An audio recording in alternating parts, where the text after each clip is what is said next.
Eric, welcome to G2G. It's a real joy and pleasure to be with you, Pete. Thank you. Well, let's dive in right at the beginning. You've been in the film industry and in media production for many, many years, but I want to know what initially drew you to this profession. I never intended to be a filmmaker. It was not even on the radar. I was someone who was really passionate about playing baseball, and I even tried out. At high school, I was one of the top catchers in the state of Illinois. I tried out with the Pirates and the Reds and the Mets, but I was also very involved in my high school youth ministry program, which was really the place we wanted to be. It was a program that attracted about 500 teens every other weekend. Our youth minister, a guy by the name of Frank Mercadante, was a real mentor in my life. And there was a point in my journey where I was getting ready for a confirmation retreat. Went on this retreat. My family was always very much engaged in our faith. We went to Mass every Sunday. We said special prayers during Advent and Lent and the Rosary and things like that. I never really was kind of like all in. And I went on this retreat. It wasn't the greatest thing in the world for me because I had to miss a couple baseball games over the weekend, but I went. And I remember going to reconciliation, coming out after reconciliation, looking up at a cross on the wall, and hearing the Lord, maybe for the first time, kind of just really clearly speak to me in my heart. And he said things that I had heard a number of times. He said, I love you. Which, how many times do we hear that in scripture, in Mass, and other places? But it clicked for some reason. And then he said, I did this for you. And again, I heard the gospel message. I've heard that time and again, but for some reason it really clicked. The thing that actually frightened me that he said was the third thing, and it was, I want your life. And I remember being a 16-year-old and hearing, God say, I want your life, and not really understanding fully what that meant. I initially thought, do you want me to be a priest? Oh, no, I don't want to be a priest. I have a girlfriend. I'd like to get married someday. I also knew there was something very, that brought a lot of peace and contentment about that call. Didn't know what it meant, but I was absolutely willing to kind of strap on the belt and see where the Lord was going to take me, And so I share that because filmmaking for me became an opportunity to evangelize. I went off to college, played baseball for a couple years, decided not to go that route, and was really passionate about bringing the gospel to young people. And so kind of went that path, got my master's degree at Franciscan University in Steubenville, Ohio, worked as a campus minister in a Catholic high school for 4 years, ended up working with my youth minister, Frank Mercadante, with Cultivation Ministries, and we did a lot of training and consulting with parishes. And it was in that process that we started to do large events for teens, locally, and then eventually regionally and around the country.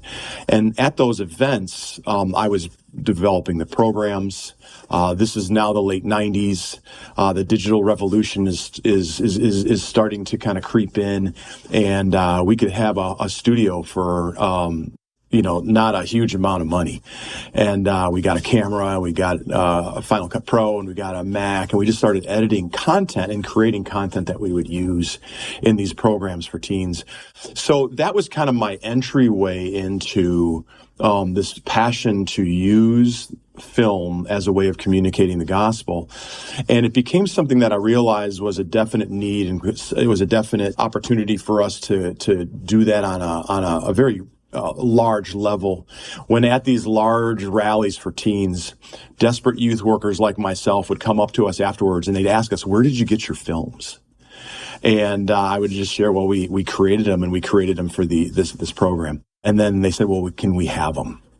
And so we started to just share our things, and ultimately in 2005, that gave birth to Outside the Box ODB Films, which is, then we went on to make several hundred short films for teens, a couple of feature films, doc series. But the entryway into it was the Lord saying, I want your life. And where I'm at today, and where we're all at today when we feel like we're following God's will, is is the reality of us saying, okay, yes, that's scary, but I don't know what that means.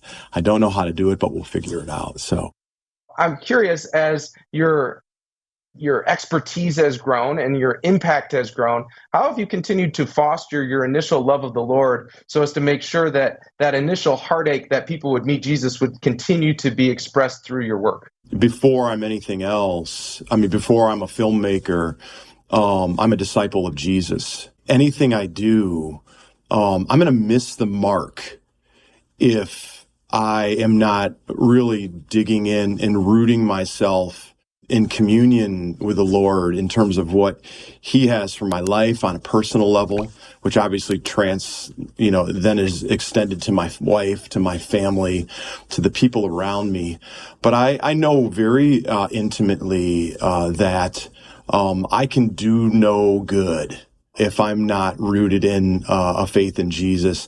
And none of the accolades and anything we do well professionally ultimately really matters unless I'm rooted in that relationship with Christ on a personal level and diving deep. And it's from that springs forth a well of opportunity, right? And it's from that springs forth goodness. I know that all I am is a conduit.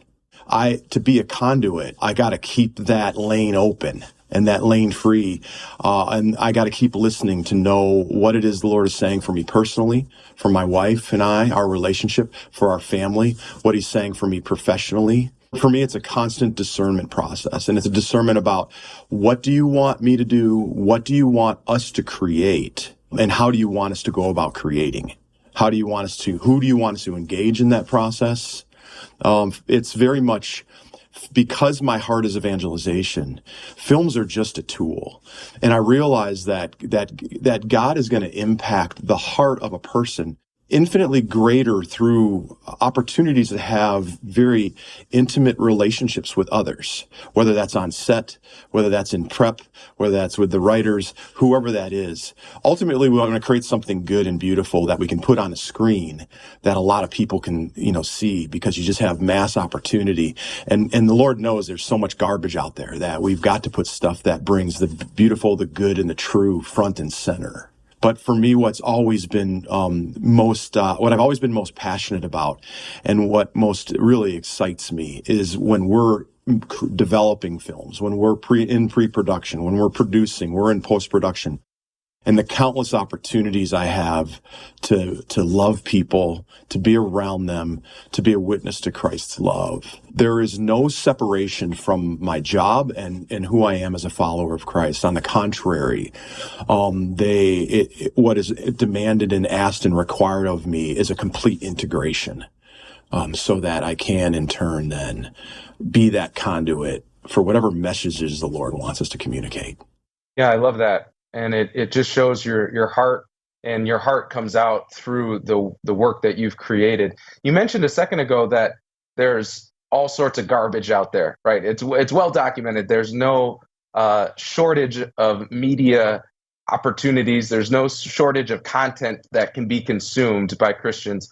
And so do you have any recommendations, as somebody who's contributing to the creation of content, how a disciple should navigate the current offerings that are before us? How do you recommend we consume media as a disciple? I was very inspired by John Paul II's, actually his last apostolic letter, called The Rapid Development. And it was a letter to those involved in communications about this opportunity that we have that with mass media, right? That what John Paul II was encouraging was not to be afraid of it, not to look at it as something that's a secular creation, but to actually recognize it as something.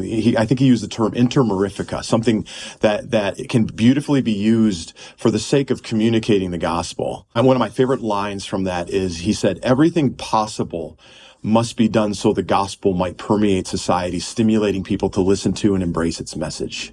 So I remember early on, we were like, let's grab onto that and let's utilize the media and social media, and let's make films and let's get out there as best we can. And then you've seen over the last 10, 15, 20 years, this massive abuse of that conduit, right? It's a morally neutral opportunity. But what matters is what kind of content is flowing down it, whether it's on the big screen, whether it's on the TV, whether it's on your phone. And I've seen the statistics and the data. People are using their phones 8+ hours a day. I mean, they're spending a third of their life consuming media, whether it's on screen, whether it's on their phones, you name it.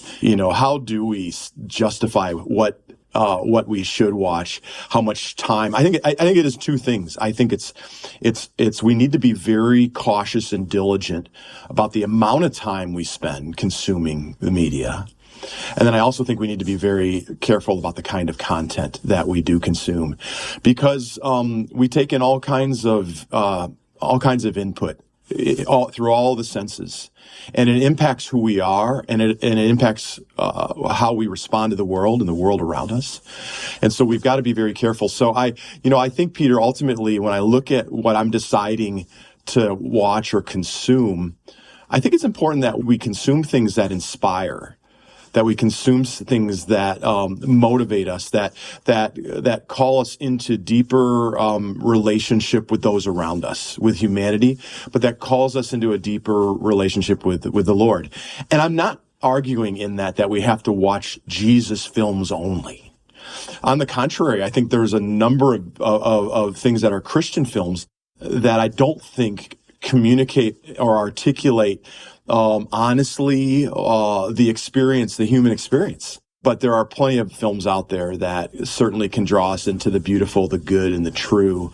So I always pay attention to that. I also have a lens as a father of 8 kids, 5 in their 20s and 3 teenagers, that knows how impacting what we consume can be. And so I always think about that as well, and in dialogue with the kids about the things that we're watching, we're watching together. But I think there are some things that are clearly areas that we should avoid. We should avoid things that are hyper violent. We should avoid things that, are hyper obsessively using language. And we absolutely should avoid things that distort human sexuality, the deepest and the greatest part of who we are. And so I think we got to be prudent. We got to be willing to say, hey, I'm not watching that. I don't recommend you watch that, because everything we consume, it knocks on our soul. It makes an impact on who we are.